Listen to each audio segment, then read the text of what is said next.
1월 18일 토요일 새벽 예배를 하나님 앞에 올려드리겠습니다. 하나님 말씀 여호수아 11장 1절에서 6절까지의 말씀입니다.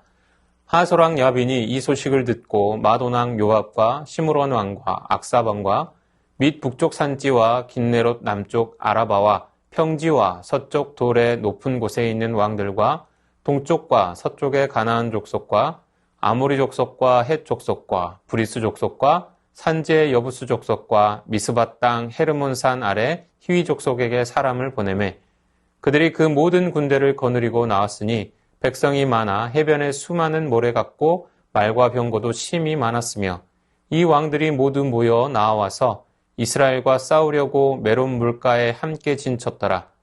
여호와께서 여호수아에게 이르시되 그들로 말미암아 두려워하지 말라. 내일 이맘때에 내가 그들을 이스라엘 앞에 넘겨주어 몰살시키리니 너는 그들의 말 뒷발에 힘줄을 끊고 그들의 병거를 불사르라 하시니라.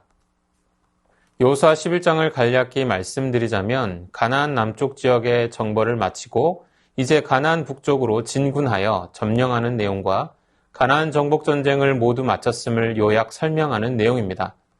하나님께서는 가나안 땅을 이스라엘 백성에게 주시겠다 약속하셨고 이스라엘 백성들은 이를 위해 싸움에 나섰으며 결국 정복해냈습니다. 그런데 이 정복 과정은 하나님께서 약속하신 땅을 주셨다. 이렇게 간략히 정의하기에는 순탄하지 않은 여정이었습니다. 정복 전쟁은 약 7년 정도가 걸렸고 패배와 후회를 여러 차례 경험하게 되었습니다. 전쟁에서의 패배와 잘못된 선택으로 인한 후회는 하나님께서 선한 목적을 이루기 위해 이스라엘 백성들을 이끌어 가시는 방법이었고 이스라엘이 갖추어야 할 선한 태도를 깨달아 알게 하는 과정이었습니다. 이 시대를 사는 성도들에게도 하나님께서는 하늘의 유업을 약속하셨고 성도들은 유업을 소유하기 위한 여정에 놓여 있습니다. 이 여정을 잘 마치고 하늘의 유업을 얻어야 합니다. 이를 위해 우리는 어떤 태도로 이 시대를 살아야 합니까? 본문 말씀을 통해 깨달아 알기를 소망합니다. 남쪽 지역에서는 예루살렘 왕 아도니세덱이 연합군을 모아서 이스라엘을 대적했습니다. 그런데 알다시피 남쪽은 이스라엘에 의해 점령당하고 말았습니다. 가나안의 절반에 달하는 지역이 이스라엘의 소유가 되었습니다. 다음 정복지는 당연히 북쪽이었고 이 사실을 알고 있는 북쪽 거민들에게는 큰 두려움으로 다가왔을 것입니다. 이에 하솔왕 야빈이 연합군을 모았습니다. 이 하솔은 가나안 땅에서 가장 큰 성읍으로 가나안에 막대한 영향력을 행사하고 있었습니다. 그 영향력을 바탕으로 이스라엘에 대항할 군대를 모은 것입니다. 4절 말씀을 보면 그들이 그 모든 군대를 거느리고 나왔으니 백성이 많아 해변에 수많은 모래 같고 말과 병거도 심히 많았으며 라고 합니다. 그 규모는 보병 중심의 여호수아 군대에 비해 압도적인 수와 무장을 자랑했습니다. 남쪽 연합과 같은 결과가 생겨서는 안 될 것이기에 더 철저히 준비했을 것입니다. 현저한 차이를 보이는 군사력을 마주하고 전투에 임해야 하는 것이 이스라엘의 처지입니다. 그 군세는 도저히 승리를 생각할 수 없는 수준으로 두려움에 떨만한 상황이었습니다. 두려워할 만한 상황에 놓인 이스라엘 백성에게 하나님께서 말씀하십니다. 6절 여호와께서 여호수아에게 이르시되 그들로 말미암아 두려워하지 말라. 내일 이맘때에 내가 그들을 이스라엘 앞에 넘겨주어 몰살시키리니 너는 그들의 말 뒷발에 힘줄을 끊고 그들의 병거를 불사르라 하시니라. 오히려 하나님께서는 확실한 승리를 말씀하십니다. 승리를 말씀하시는데 실제로 전쟁의 승리를 위해 유업을 얻기 위해 무엇을 준비해야 합니까? 전쟁을 치를 병력을 모아야 합니다. 병사들이 사용할 무기를 만들어야 합니다. 병사들이 먹을 분량을 준비해야 합니다. 싸우는 방법을 알아야 하니 군사훈련도 하고 작전도 짜야 합니다. 세상 사람들이 생각하는 전쟁 준비는 이렇습니다. 북부 연합군은 이런 준비를 다 마치고 메론 물가에서 진을 치고 있는 것입니다. 이스라엘도 그들처럼 전쟁을 준비해야 하는데 그렇게 하지 않습니다. 그렇게 하지 않았다기보다는 그렇게 하는 것이 아니라 하나님은 말씀하셨습니다. 하나님의 백성의 승리를 위한 준비는 달랐습니다. 바로 하나님을 의지하는 것입니다. 하나님께서 말씀하십니다. 두려워 말라. 준비가 되었으니 두려워할 필요가 없는 것입니다. 두려워해서도 안 됩니다. 하나님을 의지한 즉 두려워할 이유가 사라지는 것입니다. 우리가 의지하는 하나님은 천지의 창조주이시며 역사를 임의대로 움직이시는 전지전능하신 분입니다.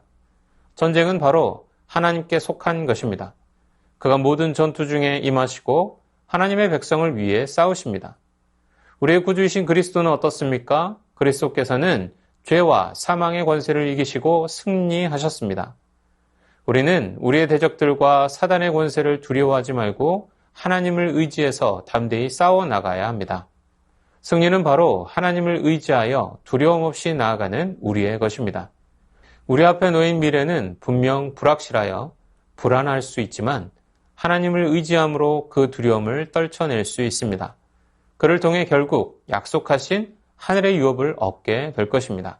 그 은혜가 우리에게 넘치기를 축원합니다. 이어서 6절 하반절 말씀을 보면 너는 그들의 말 뒷발에 힘줄을 끊고 그들의 병거를 불사르라 하시니라. 우리로서는 순종하기 쉽지 않은 명령을 하십니다. 말 뒷발에 힘줄을 끊으면 말이 병거를 끌 수 없게 됩니다.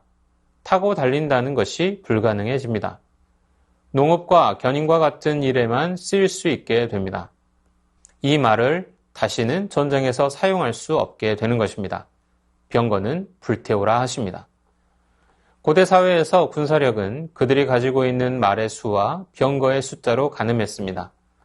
그런데 하나님께서 승리를 통해 획득한 취득물을 사용하지 못하게 하십니다. 앞으로 치러야 할 전쟁이 남아있고 나라를 이루고 지켜가기 위해서는 군사력을 키워야 할 텐데 그것을 용납하지 않습니다. 그 명령에 대해 여호수아와 이스라엘 백성들은 불만을 표하거나 거부하는 일이 없이 9절 말씀에 여호수아가 여호와께서 자기에게 명령하신 대로 행하여 그들의 말 뒷발에 힘줄을 끊고 그들의 병거를 불로 살랐더라.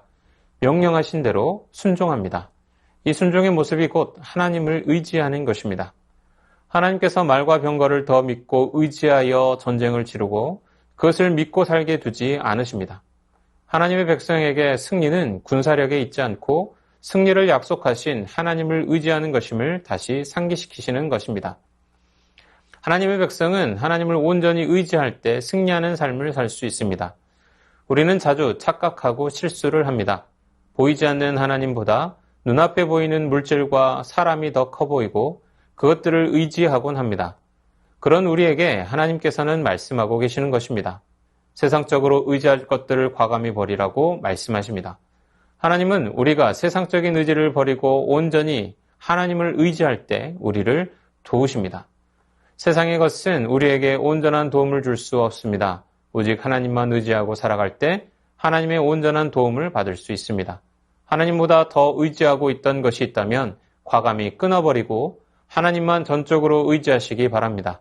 그의 완전한 도우심을 통해 하늘의 유업을 얻는 성도 되기를 축원합니다.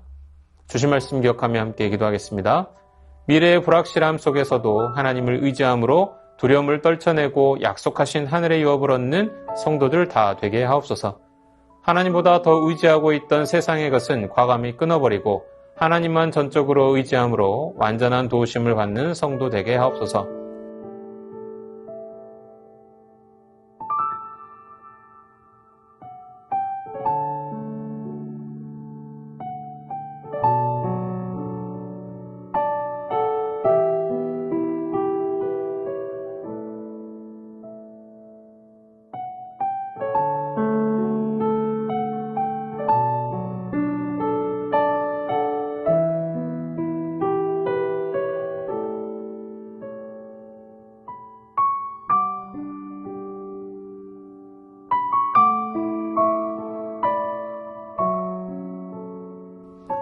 나라와 열방을 위해서 기도합니다. 나라의 혼란을 극복할 수 있는 지혜 주시고 불안한 정치, 경제, 사회가 안정을 찾게 하옵소서.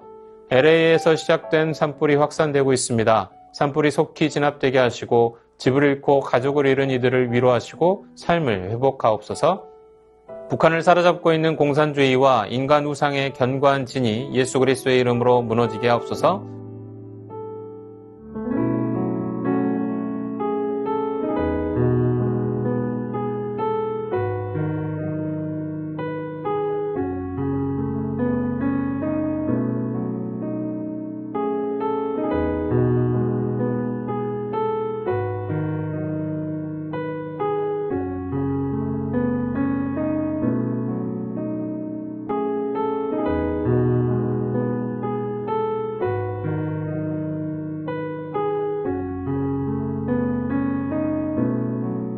교회를 위해서 기도합니다. 2025년 새롭게 시작되는 한 해 더욱 깊이 그리스도를 알아가는 데 하나 되는 새순교회 되게 하옵소서. 담임 목사님 영육간에 강건하게 하시고 성령 충만한 가운데 하나님의 일 감당하게 하옵소서. 청소년부 겨울 수련회를 통해 주님을 알고 은혜를 누리며 주 안에서 승리하는 삶 살게 하옵소서.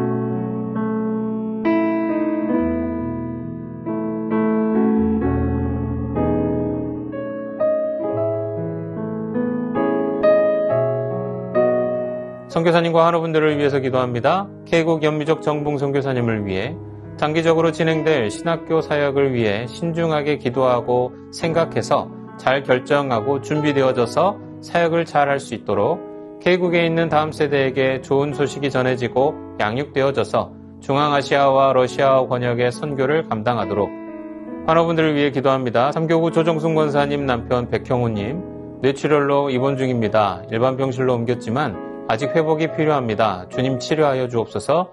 박훈규 집사님 뇌경색 치료 후 재활 치료를 하고 있습니다. 일상생활에 아무런 어려움 없도록 온전한 회복을 주옵소서. 박세훈 집사님 유방암 발병 이후 뼈전이 되었습니다. 통증이 사라지고 회복의 역사가 나타나게 하옵소서. 양금숙 성도님 췌장암이 재발했습니다. 방사선 치료를 마쳤고 항암이 예정되어 있습니다. 치료의 과정 가운데 강건하게 지켜주시고 회복시켜 주옵소서. 홍금숙 권사님 마지막 검사 결과가 매우 좋게 나와 앞으로 3개월에 한 번씩 검사만 진행하면 된다고 합니다. 이후의 모든 과정들 또한 하나님께서 행하심을 신뢰하며 나아가게 하옵소서. 김민정희 집사님 방사선 치료 이후 1월 7일에 혈액 검사를 했습니다. 결과가 안전한 수치로 나오게 하시고 완전한 회복이 있게 하옵소서. 권호순 권사님 항암이 맞지 않아서 새로운 항암약을 찾고 있습니다. 속히 맞는 항암약을 찾게 하시고 온전한 회복이 있게 하옵소서. 노성빈 형제님 크론병으로 한 달에 한 번 주사제 치료를 하고 있습니다. 부작용 생기지 않도록 보호하여 주시고 몸속의 염증이 다 사라지게 하여 주옵소서. 모든 환우분들의 몸과 마음을 회복시켜 주옵소서. 선교사님과 환우분들을 위해 기도한 후 개인 기도하겠습니다.